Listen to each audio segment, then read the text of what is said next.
Bye.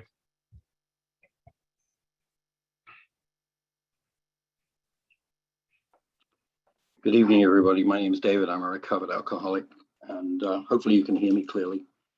First of all, I'm really grateful to be here. My 12th step tells me that my sole responsibility is to carry them. Having had a spiritual awakening, I should be carrying this message to other alcoholics and other people that need to find Alcoholics Anonymous. And so, I never think of it so much as an honor or a privilege. I really think of it is that it's my purpose. And that's why God got me sober, is to carry the message, because my understanding is God doesn't have any hands and feet. We are the hands and feet. And I'm going to be talking a little bit about that. But, the bottom line to that is that I have no idea what I'm going to say. I just leave myself open and let God speak through me, hopefully. And I don't plan this thing. I would tell you that I consider myself a miracle. I consider all of you a miracles.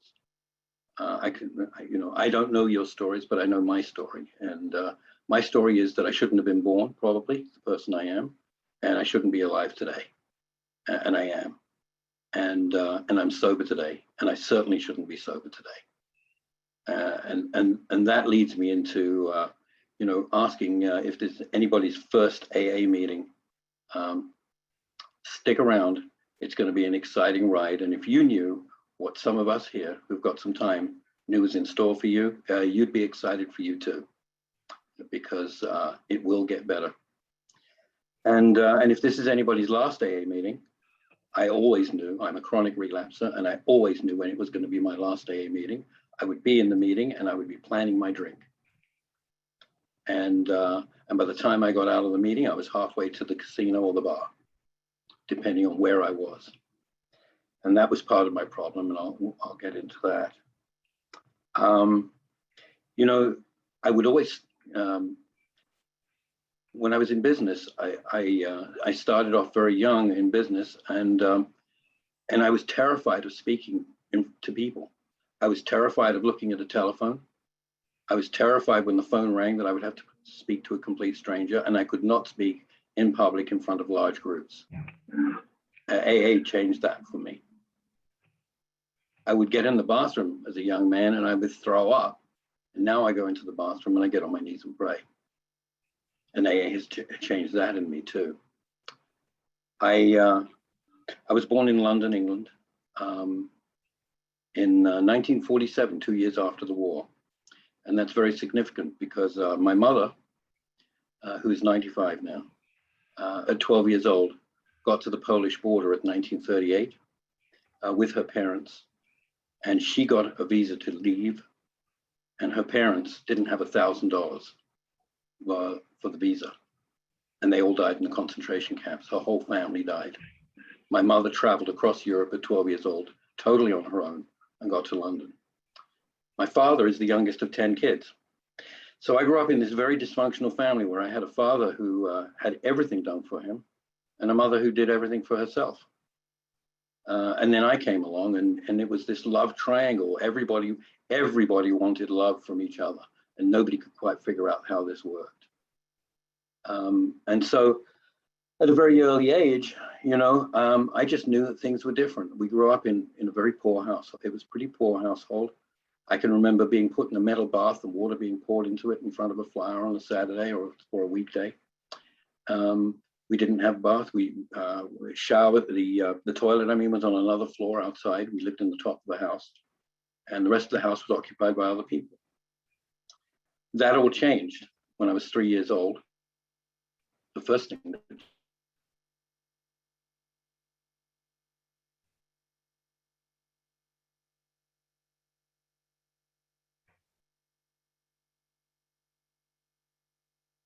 and I know this is Alcoholics Anonymous, but that was where the first addiction kicked in, because who would say no to a child that was panicking for breath and not hand him a little inhaler that would change the way he felt? Because that's all I drank for. I wanted to drink to change the way I feel. Feelings are not facts, but it's all about feelings for me. I live on my emotions. I'm an alcoholic. And so at 12 years old, well, I'll start at 6, we moved. And I got to tell you the story of the inhaler because it's really important to me. You know, the story of Adam and Eve. And, you know, Adam walks with God every day, and God says, you can do anything you want, but you can't eat from that tree. Well, you know, I could do anything I want, but I wasn't supposed to use that inhaler at will, just as I wasn't supposed to drink. And God came down after Adam had eaten from this tree of knowledge. And God said, Adam, why you do it?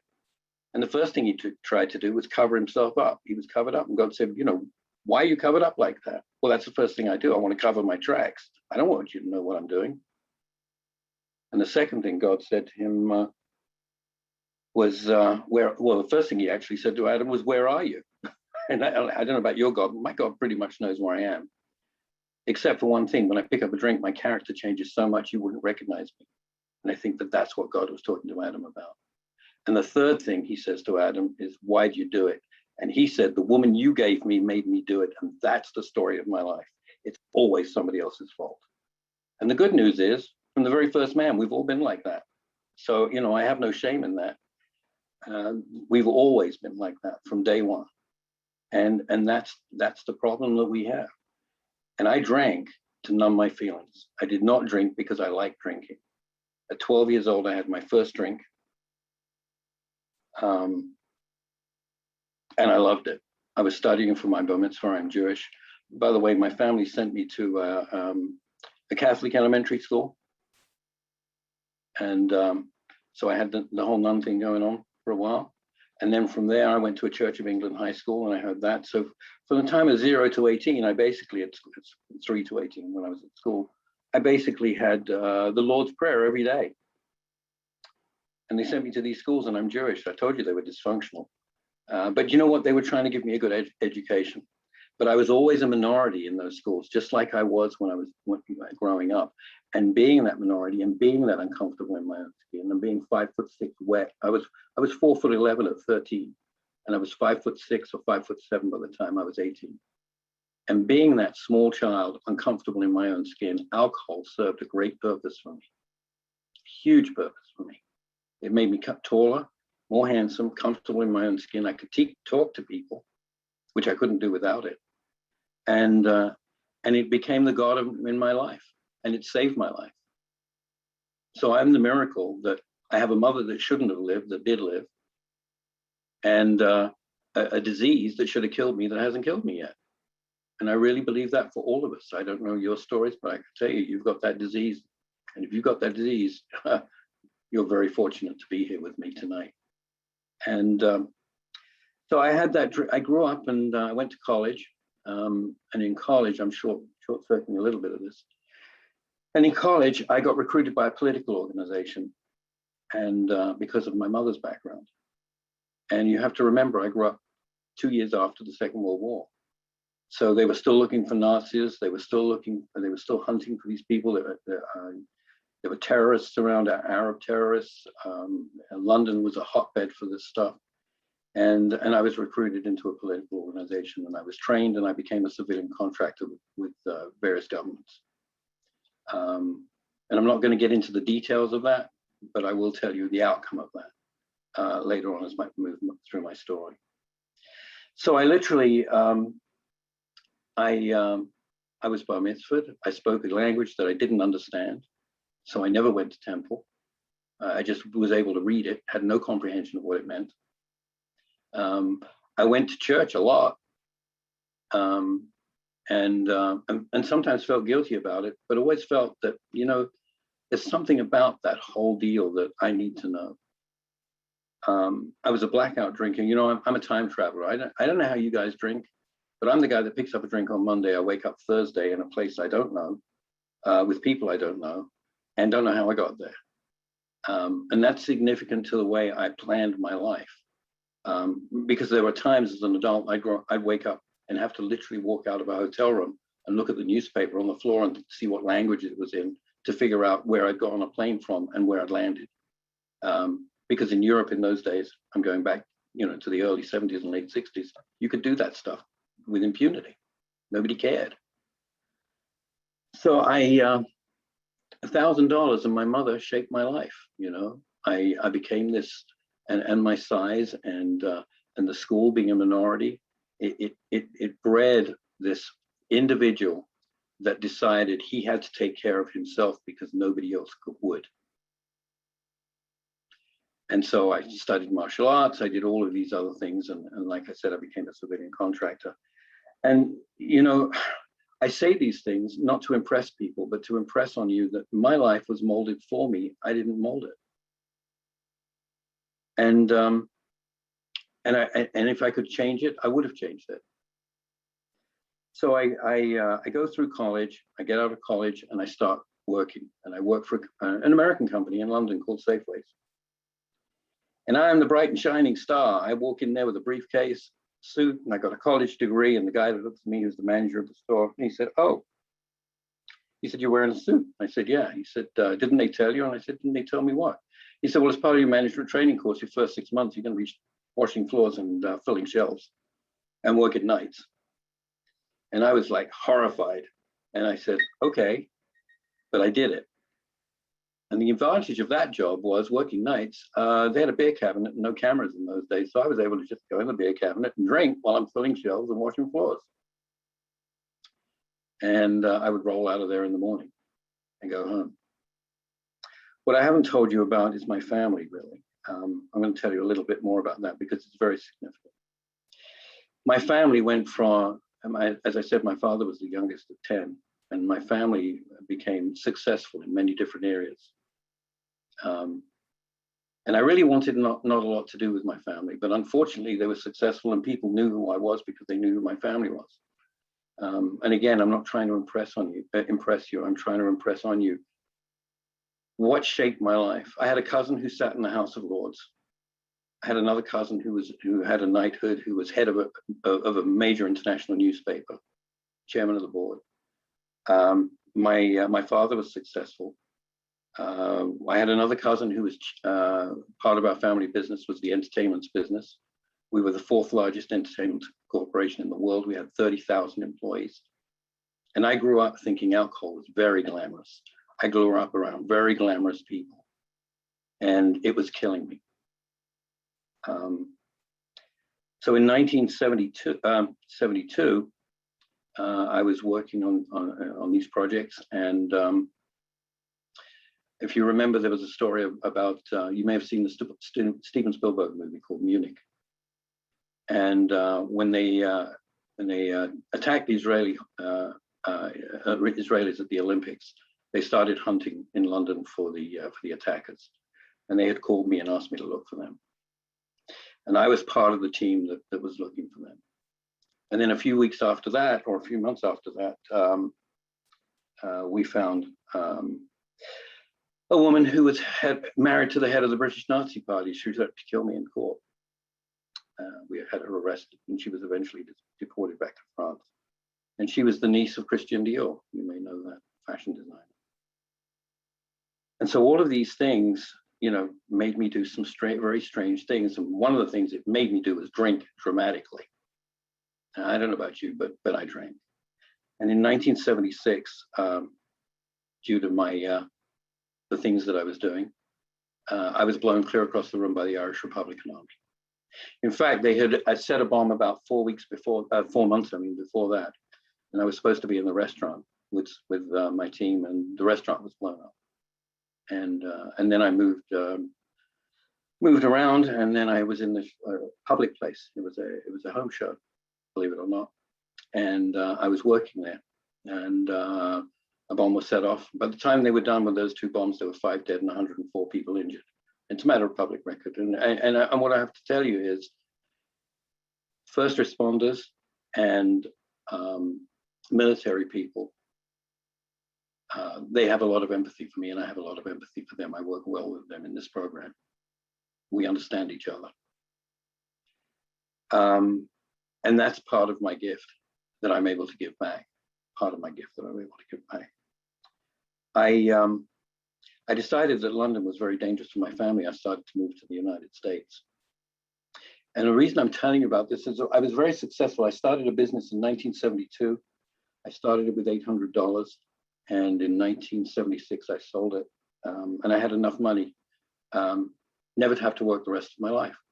And the reason I was successful in business was not because I was that smart. The reason I was successful in business is because I had this family and I could use their name and their resources in order to make this money. And I made it legitimately. So I had enough money never to have to work again. It's 1976. I bought a house in Fort Lauderdale. I'm traveling back and forth, and I'm making friends over here. And I'm not sure where I want to live, but I know that life is getting very dangerous for my family. So eventually I've decided we're going to move to Fort Lauderdale. So in 1979, I go to my doctor. I'm getting preparations to move to Fort Lauderdale. I'm doing all these things. And it's Christmas Eve, 1979. And my doctor says to me, I got the results of your test. And I recently had some blood tests. And I said, because I wasn't feeling well. And I said, I'm 32 years old at this point. He said, what's going on? I said, what's going on? He said, you have blood in your urine, your organs are breaking down. I said, what does that mean? He said, you'll be dead in a couple of years if you don't stop drinking. Now, I went to my first AA meeting in 1970. It was December of 1970. And the reason I went to that AA meeting was I had a roommate who was Moroccan, and I used to take him to the mosque on Friday. And then from the mosque, I would take him to see a psychiatrist. And one day, him and his psychiatrist came out and said, you know, your drinking's affecting his life. And so he's paying his money, and my drinking's affecting his life. I'm the problem. Back to Adam and Eve. And he said, maybe you should go to AA. I've never heard of AA. And I said, oh, okay. And he gave me a phone number, and I called, and I got a meeting, and I went to a meeting. And I sort of liked the meeting, and I stayed sober for 3 or 4 weeks. And then Bill Wilson died. And a friend of mine, and it was really weird. I said this on a meeting the other day, and Jiff, a friend of mine, Jiff, who was on that meeting, said, oh, I know that guy. You know, you can't lie in AA. Somebody always knows something. So a friend of mine named Jim Carraway called me from Melbourne, Florida, and he said, are you coming out? And I'm doing a eulogy for Bill Wilson. I said, Bill, no. Isn't Bill Wilson the founder? I'd only been in there 3 weeks.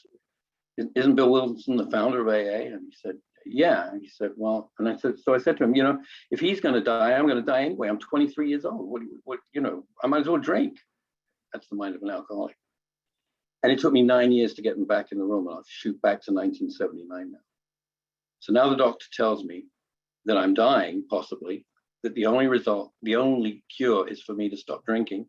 And I say to him, I'll write you a check. How much will it cost? And he looked at me and he laughed. And he said, I've been your doctor for 20 years. Money can't fix this problem. Only not drinking will fix the problem. You got to, and I knew that I couldn't stop drinking. I absolutely knew it.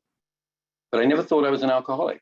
And why? Because I hung out in places where glamorous people drank like gentlemen. And I had a life that it was pretty easy. But you know what? I drank every day. There was a part of my life for 7 years. I was in a casino every night of the week, except if I was sick or on vacation for 7 weeks. I was gambling and comped free for all the booze I wanted. And I was sent home in cabs. And I never had a problem. I never got a DUI because of that. So I go home on 1979. And this is where the story starts to change dramatically. And I'm alone in my house. I can't remember where my family was. I think they were visiting the States at that time. And I even arranged my life like that. I had my kids in boarding school so that they wouldn't affect my lifestyle. I mean, how arrogant and self-centered is that kind of lifestyle? And I'm at the house. I'm alone in the house. I'm drinking. I'm getting high, and I'm looking out the window to see if there's anybody else around watching me because I'm terrified. And I should tell you that I'm in a house alone, and it's the only house on an island that I own.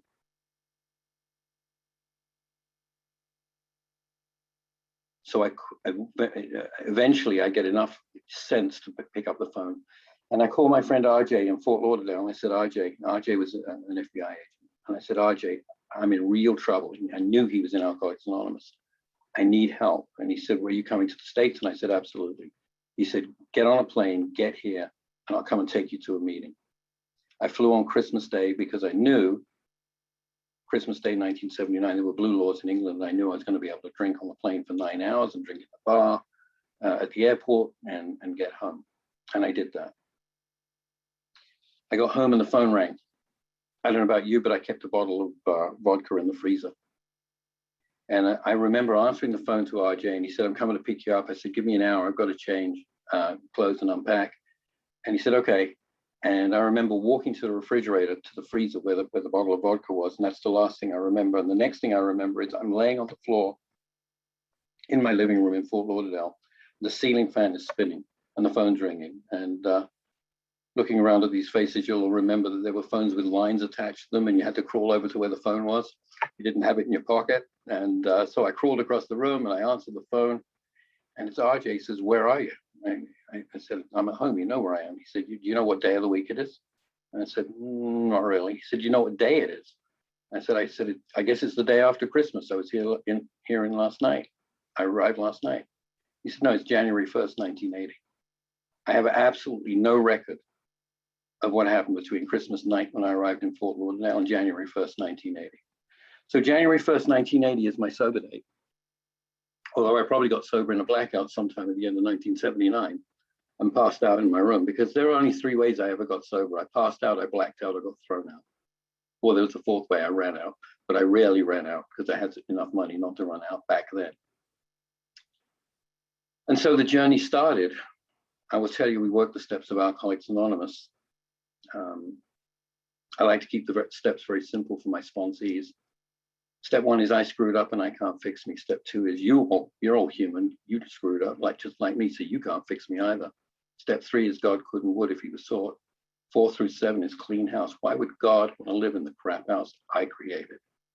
Steps 8 and 9 is make restitution. Nobody wants to hear I'm sorry. They want me to make amends, pay back in different ways. Step 10 is how I practice 4 through 9 every day. 11 is how I practice 2 and 3.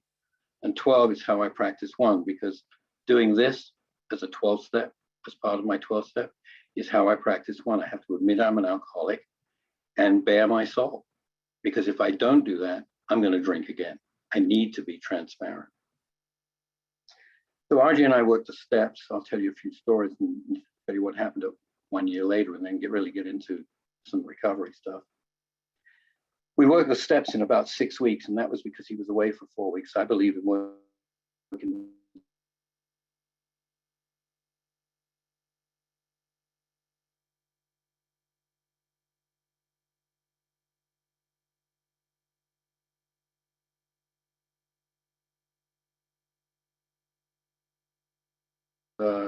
avoiding seeing people, avoiding doing things, and not being ready, not being prepared, and not being willing.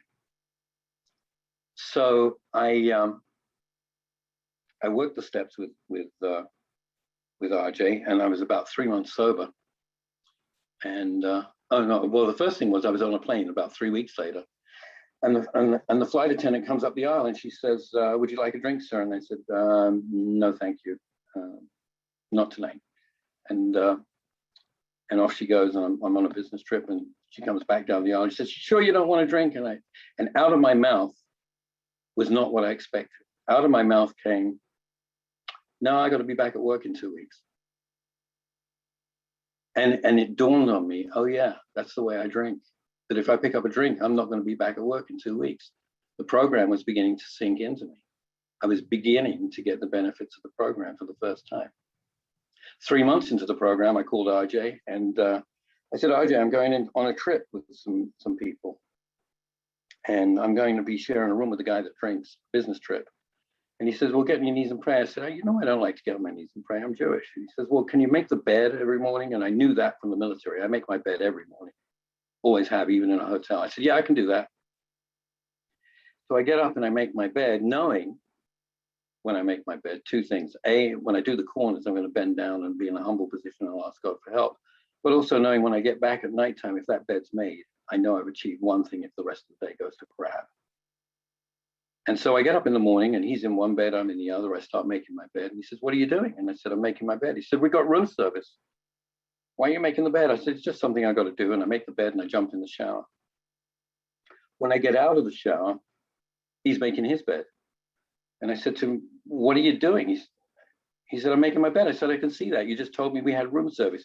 He said, I don't want room service to think we're gay. And I started to laugh at the situation. I realized, you know, for the first time I was getting my sense of humor back.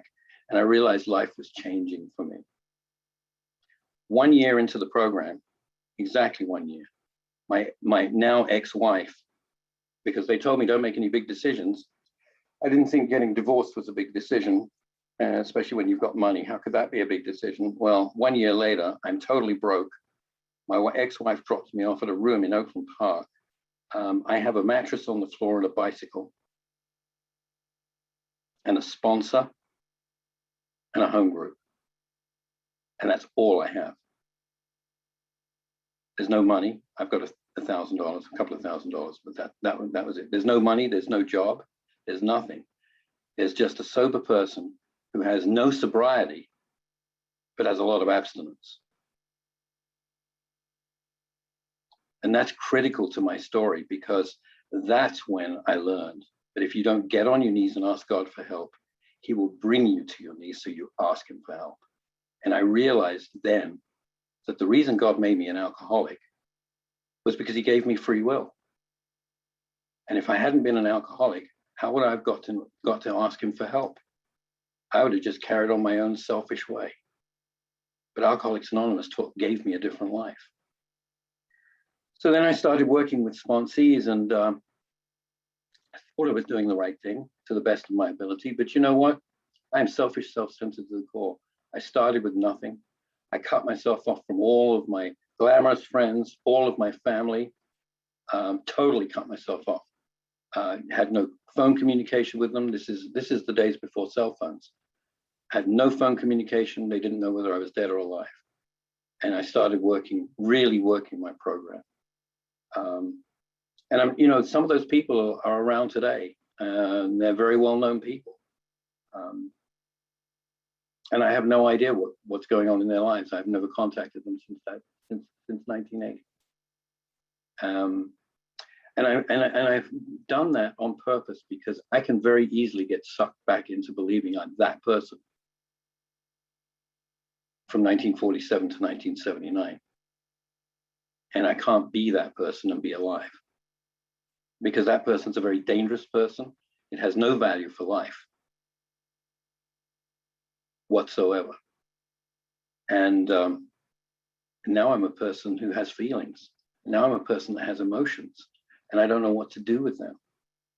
And I'm doing my best to start working, and I'm working through it in 1984. The one thing I didn't do was change my friends in the United States. And so I still had some of those bar friends from 1976 to 79, and I still had them in Fort Lauderdale in 1984. And I got wrapped up in those bar friends, stone cold sober.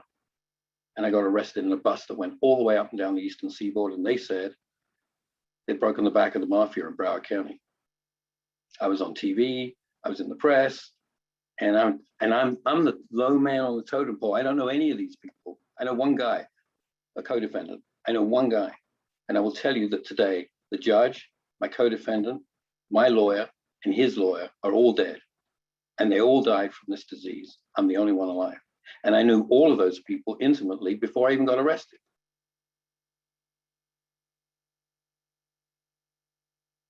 I'm the only one alive. And I'm the only one in Alcoholics Anonymous. And I'm the only one that ever was in the program, of all of them. So I know there's a God, and I know there's a miracle that works through this program, through people. Because you people, every one of you, who I don't know, will reach out to me if I need help, because all I've got to do is ask for help. That's what God did for me when I got on my knees on Christmas Eve of Christmas Day of 1980, having been sober a year, stark raving sober, and asked God for help. He taught me where to go for help. And so in 1984, I went back to my sponsor and I said, you know, I've been arrested. He said, yeah, I know. He was in law enforcement, but by that time, he was retired. And here's something that RJ gave me. You know, the reason they retired him was because he had a massive heart attack, and federal agents They record everything they say when they're under anesthetic, everything they say. And when he came out of it, he said, you know, I saw the white light and I saw the feet of Jesus, and he told me that they weren't ready for me, and I came back through the tunnel. He said, I am perfectly comfortable that it's going to be okay on the other side. I perfectly know that. And he made me a believer. His warmth, his care, his love made me a believer. His sponsorship made me a believer. So what do I do with all this? That's the question. You know, I go from riches to poverty, from poverty to start working my way back into a normal life like other people. I lose all this other stuff behind, and I come into AA in 1980, and I'm working these steps, and I've got these resentments. I don't have resentments against individuals. I got resentments against races of people: the Germans, the Spanish for Spanish Inquisition, the Catholics, the Nazis. The Arabs and the Irish were blowing me up. I got races of people. How do you do that? How do you make amends for that? Well, in my case, the way I made amends is I've sponsored people from just about every one of those countries at various times. And I've worked with those people. I've made friends with those people. And some of them are close to my family. I started a meeting during COVID in Morocco on Zoom because they have 2 treatment centers and and no detox facilities basically, and very little anything for alcoholism or substance abuse. And that meeting's still going on today. Those are the things we do. So, you know, going back to what do we do? You know, all of our assets, the book talks about all of our assets, all of our liabilities become our greatest assets. And so how do my liabilities become assets? Number one is I have great empathy for first responders and law enforcement and military people. I speak their language. I understand who they are. And when they tell me they've been shot at or bombed or whatever, I know it's not like television. We all know it's not like television. It doesn't work like that. It doesn't sound like that. It doesn't feel like that. It doesn't taste like that. And so I'm able to work with those guys in Alcoholics Anonymous. 1992, I'm 45 years old, and here's the irony of this. I wanted to be dead at 45 my whole life. I wanted to die in some obscure place where I was either blown up or shot or dead, and it was instantaneous. And I had enough money and enough health that I didn't have to worry about getting old. And here I am sitting with you. I'm almost 74 years old. How did that happen? Well, what happened at 1945, I was born again. And I'll tell you what I mean by that. 1945, I'm sorry. When I was 45, I was born again, and that was 1992. And what happened right there was the second time I really met God face to face. The first time was in jail after that arrest. The second time face to face was in 1992 when I was going to a church in Pompano Beach, actually. And a friend of mine who was the youth minister was Billy Graham's grandson, actually. And his uncle Franklin wanted to donate money into the Hurricane Andrew relief operation down in Homestead. It's 2 days after the hurricane. I get in the car with him, or 1 day after the hurricane, rather. I get in the car with him and we go down to survey what's going on in Homestead. At the end of the day, he goes home and I stay. And the next day, I'm loading trucks and unloading trucks. And 3 people come. One of them was from military intelligence, and they come looking for me, and they take me down to military headquarters. And I think I'm being arrested and deported. I have this funny accent. Why else would they want me? I was never in the American military. Why would they want me? It turns out I have a skill set that they know all about. And they asked me whether I would be a liaison person between the military and all the distribution centers, the churches. And so I helped do that. And I was the only civilian in the commanding general's briefings every night. I lived out in the Everglades with the Special Forces team for 6 weeks and took them out, and we were saving people and animals, believe it or not. Strange animals like One woman had, she was breeding panthers for the Florida Panther Preserve, and we had to find 6 of them one night that had got out. But there were people, and sick children. And we were able to, I had a couple of helicopters that were seconded to me. And we were able to take these children and get them into hospitals. I had a MASH unit billeted with me. And we were able to save lives. And me, who am I? I'm a nobody. And the commanding general of the 10th Army would come and ask me questions. Who am I? I'm just a drunk trying to do the best I can. And I stayed 7 months. And at the end of 7 months, my wife divorced me. She said I deserted her. And I did. Because you know what happened there? And this is a problem for me. And this is why I try and live my life very low key. And this is why I never talk about this story and a lot of my friends are here who've probably never heard most of this story. The reason I don't talk about it is I'm an adrenaline junkie. I can get really sucked into that stuff. And the minute I arrived in Homestead, and the minute the military were there, I was in my element. I could organize these people, I could move these people, I could do things. I could bark orders and get things done. I could bring semis in with food and supplies. I could distribute those food. I could do everything that God led me to do, because that's when I'm in my element. The danger is when you leave me alone. When I'm alone and I'm in my head, this is a very, very dangerous place to be. So I did that for 7 months, and then I went back to work and tried to make a living again and started building up my life. And I can tell you that God found me in 2 different ways. When I was in jail, a rabbi never came to see me, but guess what? A pastor did, and he showed me Christian love, and I decided at that point that I needed to go to a church, and so I went to a church, and that's where I met my wife at that time, the one that deserted me eventually, or said I deserted her eventually. I'm sorry, and I learned how to pray. And I learned about Jesus Christ, and I learned about the Bible, and I learned about God. And so now I've got God in a Jewish God, I've got a Christian God. I know a little bit about Islam, I know a little bit about Buddhism, and here's what I know. God really doesn't care. He cares about people. We're his hands and feet. He doesn't care whether we're Islamic or Christian or Jewish or black or white or yellow or green. What he cares about is that we love other people like he loves us. And that's true of all religions. Islam is not what you see on television.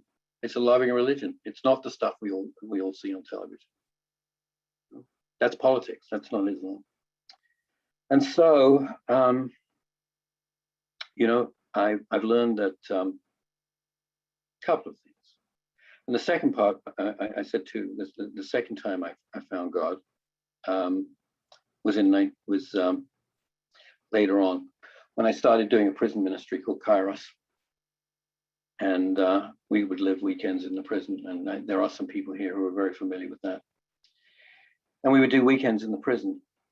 And, things would happen, miracles would happen. 30 years later, after I took a meeting into a prison, a man came to me at a meeting in a halfway house and said, I remember you brought pancakes into a prison one time, and I was there.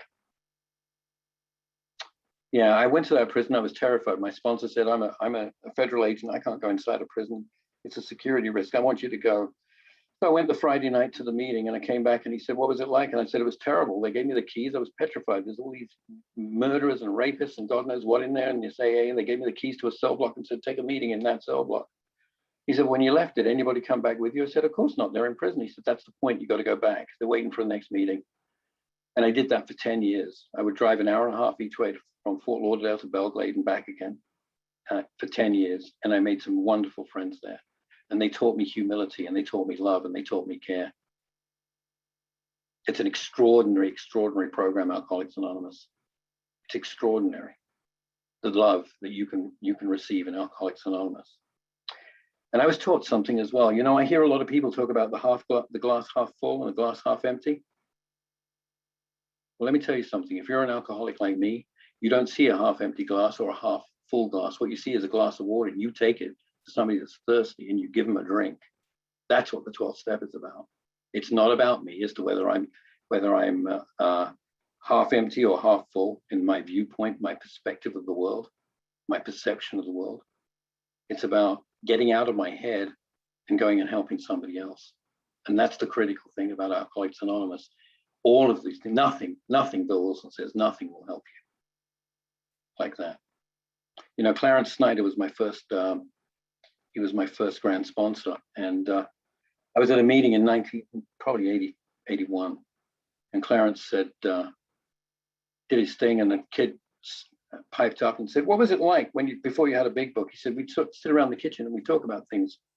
What kind of things about? Well, biblical things from the Bible. Oh yeah. He said, what kind of things? He said, well, things like Sermon on the Mount. He said, oh, I know, that's the book by Emmett Fox. He said, no, that's the book by Jesus Christ. The bottom line is, this is not a religious program. But Bill does say in this book very clearly, be quick to take on viewpoints of religious people and hear what they have to say and listen to them. They have great value for us. Don't discount them. Don't close your ears off to them. And that's really important to me. My current sponsor has a lot less time than I do, but he's spiritual. And that's exactly what I needed. I know how to work the steps at 41 years sober. What I don't know is how to maintain my spirituality without other people in my life. It's very difficult for me because you guys bring me my relationship with God.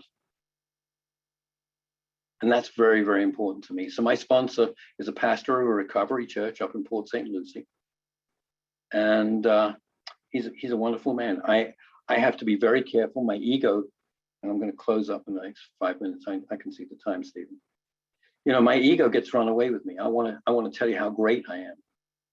And I used to do all these 12-step series. I would travel. I've done them in Minnesota. I've done them in New York. I've done them in Florida. And I want to tell you how great I am and how much I know. And it all comes down to how much I don't know. The longer I'm in the program, the less I know. The dumber I get and the more I get out of the program. And, you know, and that's really important to me because, you know, the difference between God and me is God is not under the delusion that he's me. I tell myself that every morning. And if you think you're any different to me, like when I told that story of my mother coming out of Europe at 12 years old and from the Holocaust, and you can't identify with that, let me share something with you. So I went to a seminar at the Simon Wiesenthal Center in New York City, and it was on prejudice. And everybody has prejudice about something. But one of the things they did was they talked about the concentration camps. Simon Wiesenthal was a Nazi hunter. And they showed us the list of people that were supposed to go to the concentration camps. And it started with the Jews and the communists, and then it went to the gays and the homosexuals. And right down the list somewhere, there was alcoholics and addicts. They just didn't get to us yet. But we were on the list. We were on the list. And that's a very sobering thought, how the rest of the world sees us. You know, I got the ease and comfort of a drink, and I get the ease and comfort of being in a meeting with other alcoholics and having alcoholic friends and reaching out to them. That gives me the ease and comfort to be able to go to bed at night and put my head on the pillow. That and my relationship with my higher power, who I choose to call God because that's what it says in the big book. And you know, it's funny because the only story in the book that really caught my attention was more about alcoholism, and it's the only story in the book, and I'm talking about the 164 pages, that doesn't mention the word God one time. And yet that's the one that sucked me into AA. Funny how that works, isn't it? God can find us whether we like it or not. I'm just very grateful to have been here. I would just like to talk for 1 minute about prayer and meditation because it's really important to me and my family. Today, I have a new family. I have a daughter who's never seen me drink, a stepdaughter. She came into my life when she was 9 years old. She's never seen her mother drink. Her mother is 27 years sober. Her mother's specialty is psychiatry. Go figure. What more could I want in life than somebody watching over me like that? And I've been together with the same woman for 16 years. But you know, the one thing I would tell you is this, and this is the truth. About 10 years ago, I started doing a 12-step series, and I was halfway through this 12-step series, and a woman came up to me and said, you know, I really have a couple of questions to ask you. Can I give you my phone number? Can I call you, or can you give me your phone? And I gave her my phone number, and that was my downfall. And I started on that slippery path. And although we never had a sexual relationship, it certainly started to get an emotional one by texting on the phone. And thank God, my sponsor, my wife, and everybody caught me in time, because I am that alcoholic, and I am one bad decision away from a drink. That's all it takes. And so transparency is huge for me, because if I don't tell you who I am, you won't see me. I know how to disappear. I did it many times in my life. And today, I keep myself up front where I can be seen, because you guys are the only thing between me and the next drink. Because you bring me God, and that's the one that stops me. I am going to close with this, and that's the third step. And it says in the big book, we stood at the turning point. And when I turn 180 degrees, I turn from a drink to God. And what I realized was that God was behind me, lifting me up every time I fell back into the gutter, and he was in front of me when I turned 180 degrees between me and that drink. And I went from a God I understand to a God I stand under. I don't know how it works. I don't care how it works. It's not important how it works. It's important that I believe and I see it works in all of you and in me. Thank you.